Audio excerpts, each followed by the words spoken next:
Hello everyone and welcome back to Aviation A to Z. In our previous video on maintenance manual and documents, we have seen the manuals and documents provided by our airframe manufacturer.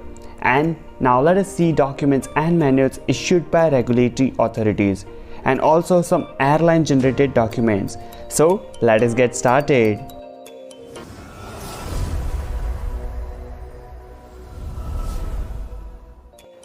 But before we start, if you are new to our channel, then please subscribe us and click on bell icon to stay updated.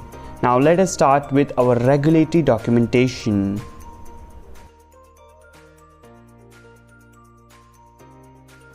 There are various regulatory bodies and some popular to name are ICAO, FAA and EASA. Those who want to know about them, then check out our video on it by clicking I button. Such national and international authorities are there to check and maintain safety standards and set certain values for airworthiness operation of aircraft. Sometimes such authority, after observing and auditing, if found fault or mispractice, they wanted to rectify for safety of aircraft and its carrier. For that, they will issue numerous documents related to maintenance of aircraft and its system.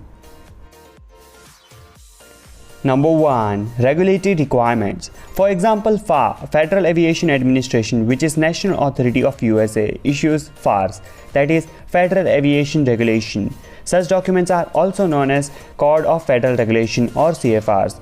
Now, the purpose of such FARs or CFR is to define standards and guidelines for various departments of aviation.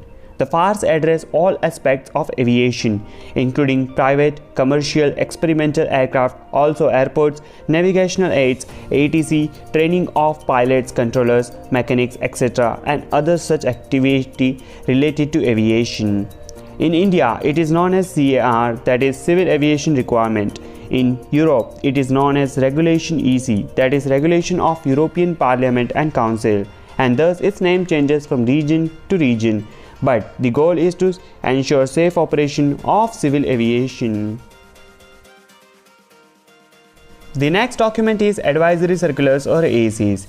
This document issued by authorities to provide assistance to operators on meeting regulatory requirements, that is FARs in US, CAR in India and Regulation EC in Europe. These ACs are not binding as law but are merely suggestion as to how to comply with requirements. Actually, such documents are not mandatory but it guides the operator to comply with preset standards. Number 3. Airworthiness Directive ADs. Many of you are already familiar with ADs. The ADs are substantial regulation issued by regulatory authorities to correct an unsafe condition that exists in a product. Now, here product means aircraft engine, propeller or components and equipments. AD is also issued so that a condition that is likely to exist or develop in other similar products can be prevented. Now recently, the AD was issued by FAA and EASA on Pratt & Whitney 1100G related to its operation. Now those who want to read more about it, we have provided link in description. Now there are different types of ADs, but remember the authority will issue AD after manufacturer has issued either SB or SL, which we have mentioned in our previous video. The first type is NPRM, that is Notice of Proposed Rule Making. Whenever authority intends to change or amend any requirement, it will issue an NPRM in advance in order for industry to have ample time to study and comment on proposed rule change. Then we have Final Rule AD. Certain cases due to its critical nature of unsafe condition require immediate adoption of rule without prior notice, that is without NPRM. The final rule may be amended later if substantial comments are received from industry. The third one is very similar to second one and is called Emergency AD. Such AD is issued when an unsafe condition exists requiring immediate action by an owner or operator and must be rapidly corrected by operator and owner for safety of flight and its carrier. If AD is issued and there is one more AD on same aircraft, then it is called superseded AD. So the operator must follow or comply with new AD if they buy a new aircraft and not the superseded one. Now we have made a detailed post on AD in our Instagram post. Do check it out, link is in description. This was some document issued by authority. Now let us see airline generated documentation. The airline generates certain documents to carry out its maintenance activities in smooth manner. Again, these documents may vary in name and actual content from one operator to another, but the information identified here is similar to airline documents. Now, number 1, we have Operation Specification or OPSPECS. It is a document required for airline certification. It is written by airline in accordance with strict regulatory requirements and usually with the help of regulatory representative. The operation specification is required for each aircraft type flown by the airlines. It is a parent document which refers to numerous other documents to avoid duplication and details the airline's maintenance, inspection and operation program. Then we have Technical Policies and Procedure Manual, also called TPPM. It is primary document for airlines maintenance and engineering operation. It is usually written by engineering department to ensure technical accuracy from input supplied by management of various M&E organization. It should define exactly how all maintenance and engineering functions and activities will be carried out. The TPPM is a detailed document and may be served in several volumes. All personnel in all units of M&E must be trained on TPPM, especially those parts that relate directly to that unit operation. Next is Inspection Manual. Inspection Manual may be separate document distributed primarily to quality control, that is QC personnel, or it can be part of TPPM. Now, the Inspection Manual includes mechanic or technician inspection tasks from MPD or AMP, QC inspection tasks, that is quality control. Then we have special inspections such as hard landing, burst strike, lightning strike, etc. Also, we have airline required inspection item and some paperwork, forms and reports required to carry out such functions. The fourth document is QA Manual. QA Manual could be separate manual for quality assurance auditor only, or it could be a part of Inspection Manual or of TPPM. But it defines duties and responsibility of QA organization and defines process and procedure for annual audits conducted on M&E units, suppliers and outside contractors. Then we have at number 5, Reliability Program Manual. It must be approved by a regulatory authority, so it is usually published as a separate document.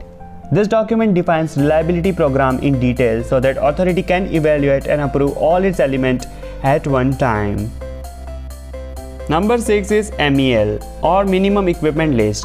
The MMEL provided by airframe manufacturer includes all equipments and aircraft configuration with up to 3 manufacturers supplying engine on same model and multitude of auxiliary system. To eliminate confusion, the operator is required to customize MMEL for his or her particular airframe and engine configuration. This copy of MMEL is known as Airline's MEL. The MEL is also part of documents that are needed to be carried on board for crew reference. Now I will make a separate video on documents needed to be carried out on board, so subscribers and get notification. We also have task cards. The task card produced by airframe manufacturer is one action only. Task card is separate for each and every task. It can be small or complex, but much of work done at airline involves combination of tasks to be performed by same technical or maintenance personnel within same area or on same equipment. To avoid unnecessary duplication of certain action and unnecessary opening and closing of same panel, most airlines write their own task card to speak out exactly what to do using manufacturer card as a guide.